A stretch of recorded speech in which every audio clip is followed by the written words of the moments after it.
Hi, you're listening to the My Body, My Story podcast. Yeah, I would say time for yourself. Going back to my own experiences, I always felt like I needed to save people. This is the 45 over 45 chapter, where we celebrate rule breakers and role models, the women who inspire us to live life our way and to show their sensuality, beauty, soul, and true essence. Here we talk about what it's like to be 45 plus, adjusting to the changes that come with time, and we'll listen to the stories of our participants. If you have an interesting story to share, we'd love for you to participate. You can email us on info@alexandrawalker.com, and that's Alexandra spelled with a KS, or visit our website alexandrawalker.com. Hi Margaret, welcome to our studio and welcome to our project. And while you're sitting in the makeup chair and Tanya is doing makeup for you, I'll be asking you a few questions. Tell us a bit about yourself. Hi Alexandra, thank you for putting all this together. I think that's exciting for all women over 45 to be doing something for themselves. A bit about myself. I am Australian. My cultural background is Croatian, and I have 4 adult children and 2 grandchildren. They're ages 7 and 2. I wanted to come today to do something for myself and focus on what clothes to wear, what makeup to put on, do some nice style hairstyles, and just be me and just focus on what makes me happy and brings joy as I'm aging as well. I like to see and accept my body change and also grow and age gracefully as well. I think you're in the right place today. So That's good. What are you most passionate about in life? Learning and growing. And I believe I want to accept what I can change and what I can't change in my past experiences of my life and my journey. I think that's really important. And to know the difference. And that's part of the serenity prayer that I try and sort of reflect back on and remember that that's what life's all about. So what do you do or in work? Sorry. I just changed my job role. I'm a teacher's assistant. Or the other title is Learning Support Officer.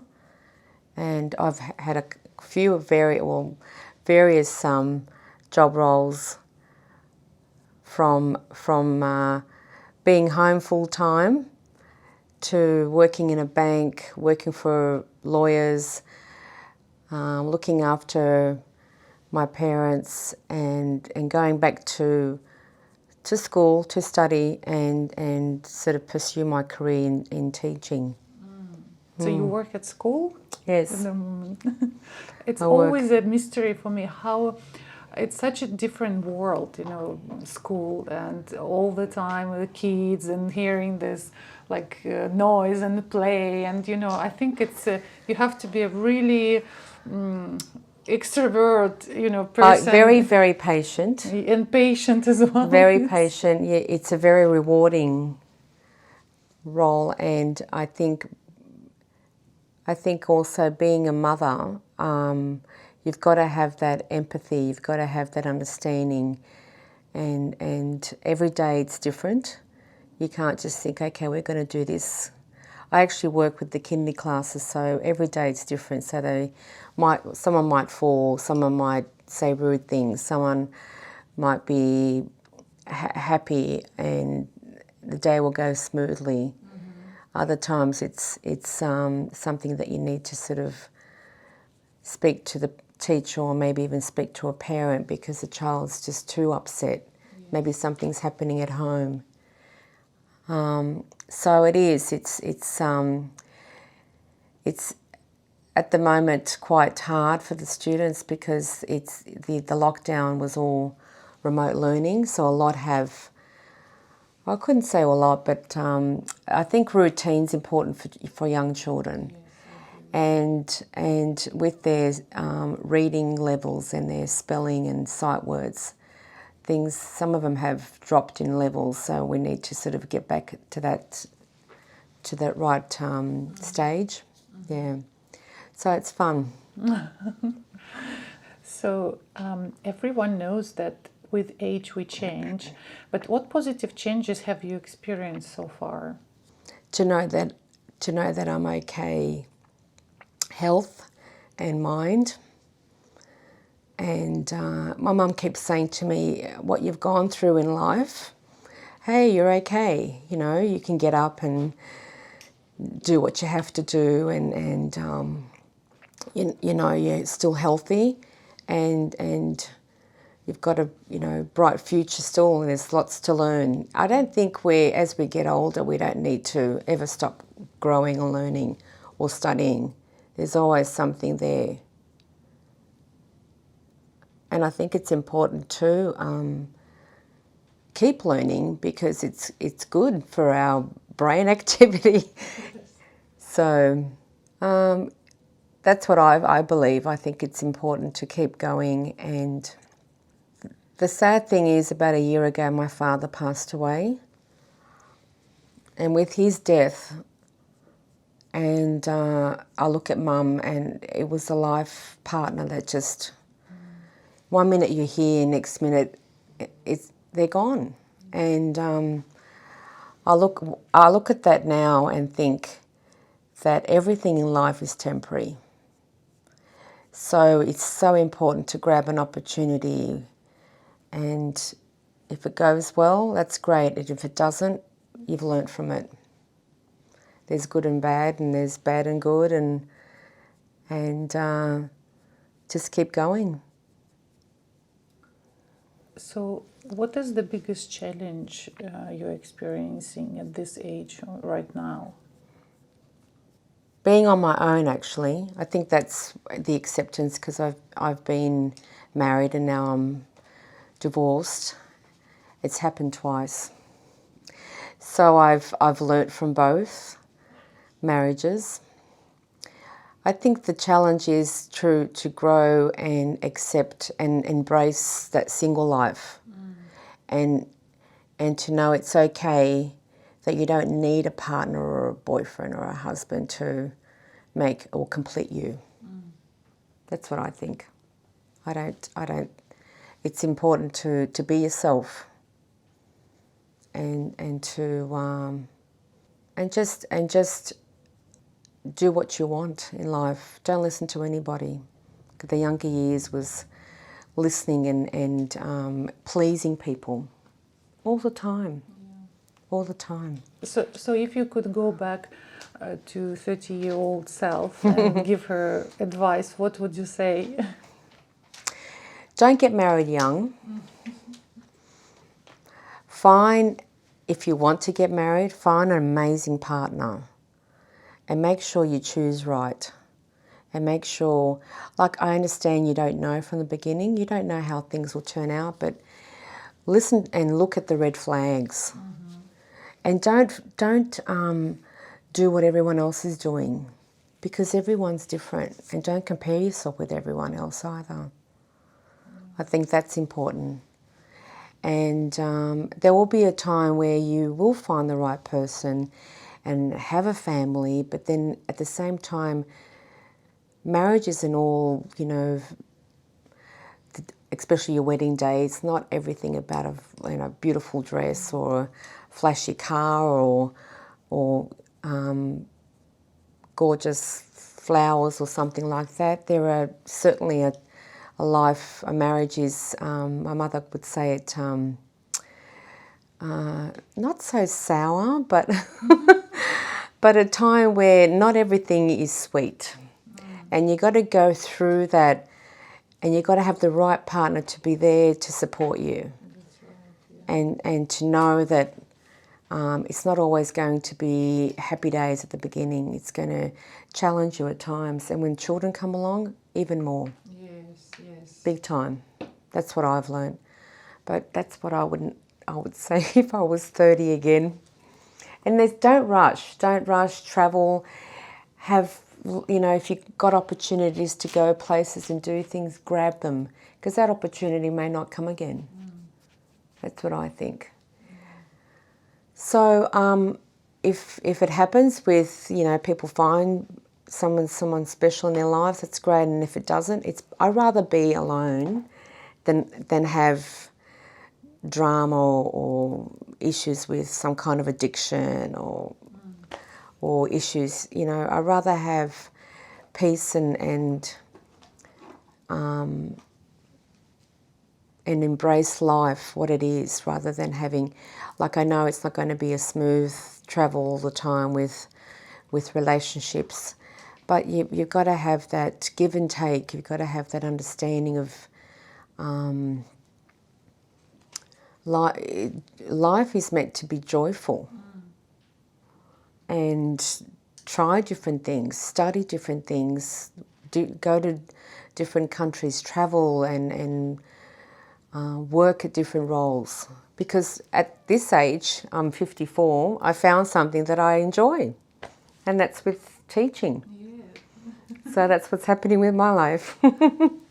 And what advice would you give younger women who will eventually reach this age and undergo the changes we are going through now? Make sure there's time for yourself. Don't be a martyr. Don't think that, I can do this and I can do that and happy home and happy kids and at the end of the day you're tired, and then you're not really doing anything you look back on your day and you don't look at something that, oh wow, I've done something, or I've done this, and I'm tired. But you got to look at today and think, wow, I'm happy doing that. Or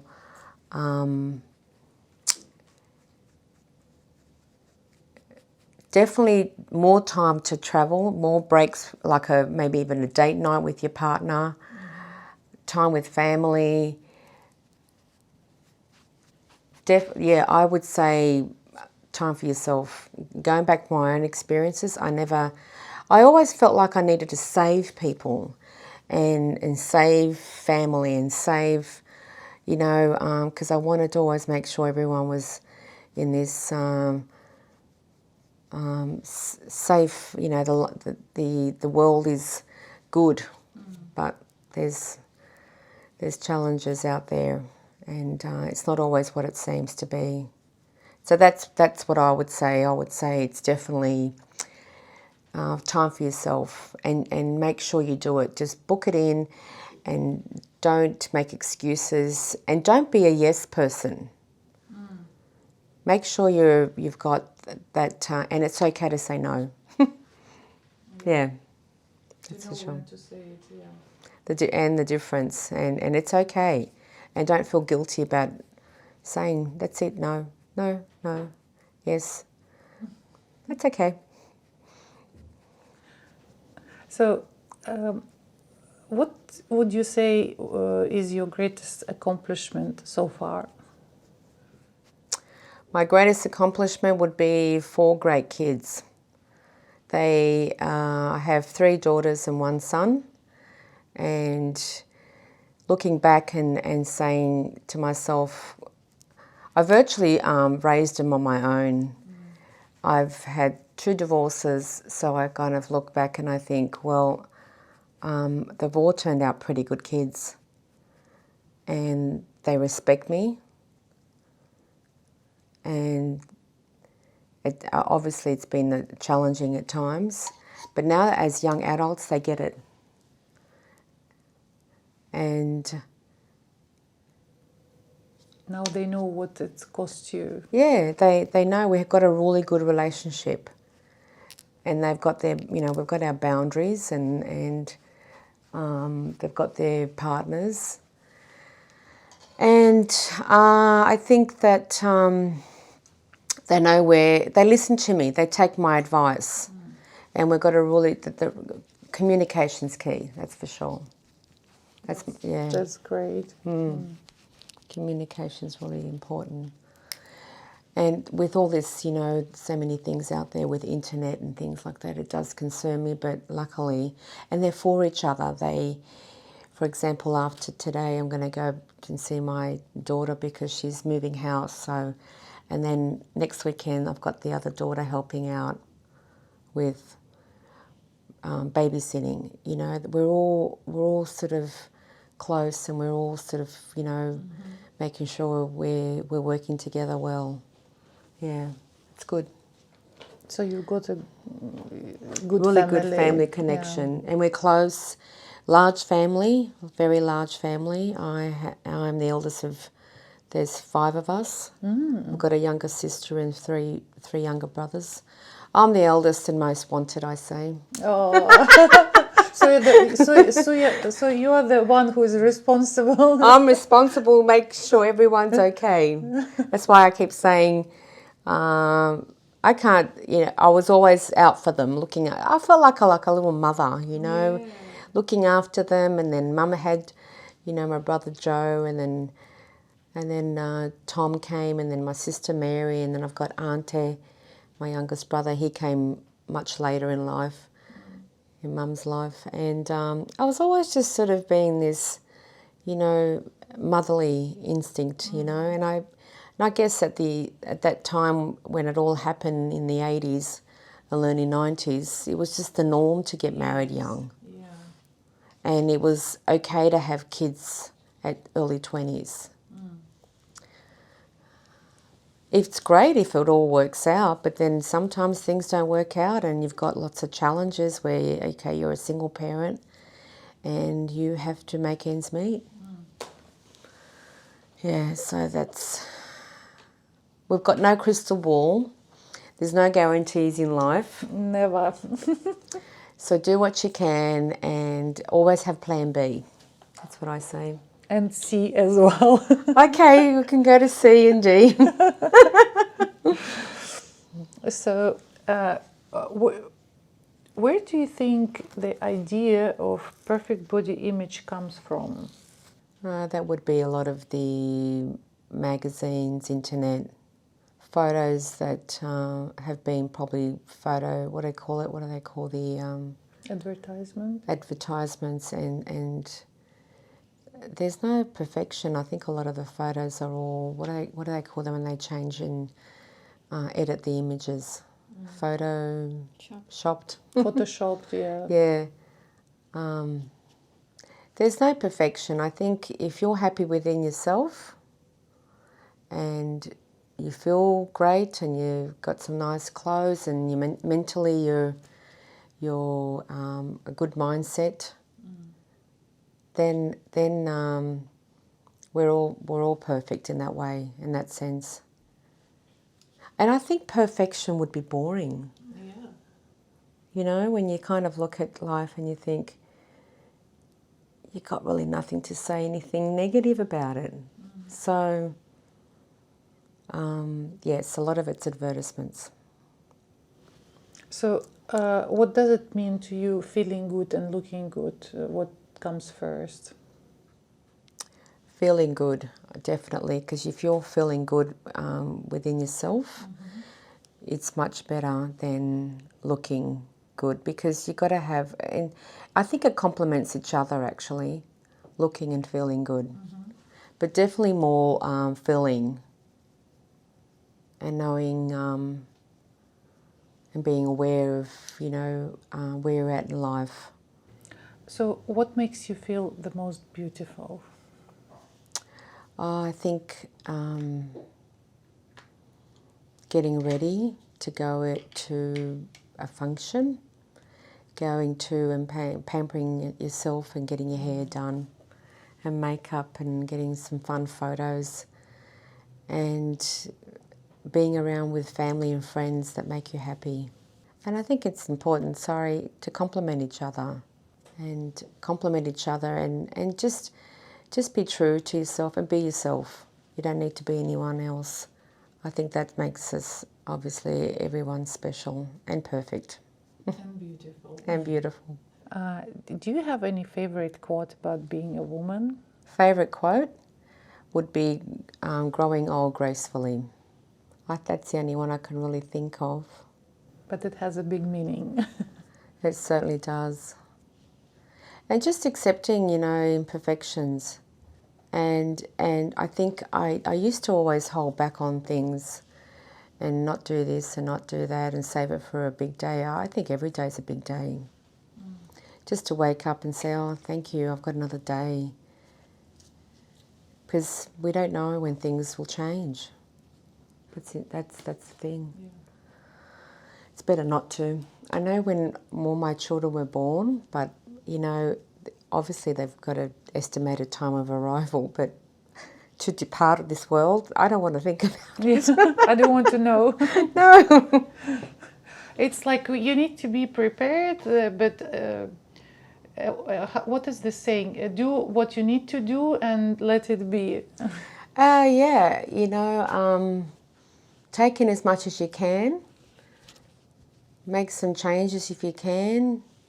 Accept what you can't. It all goes back to the Serenity Prayer. It's true.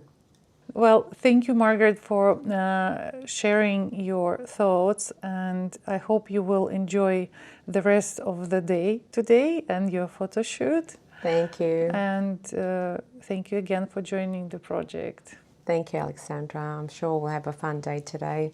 And all the other participants, as well as the makeup artist and the hairdresser. I can't remember your name. Is it Tanya? Tanya, yeah. Yeah. And George. I remember speaking to George a while back. He was lovely on the phone. Oh, thank you. Trying to organise it the best you can. Yeah, it's been good. Today's been really nice. Thank you. Thank you, Margaret. Thank you very much. If you have an interesting story to share, we'd love for you to participate. You can email us on info@alexandrawalker.com, and that's Alexandra spelled with a KS, or visit our website alexandrawalker.com.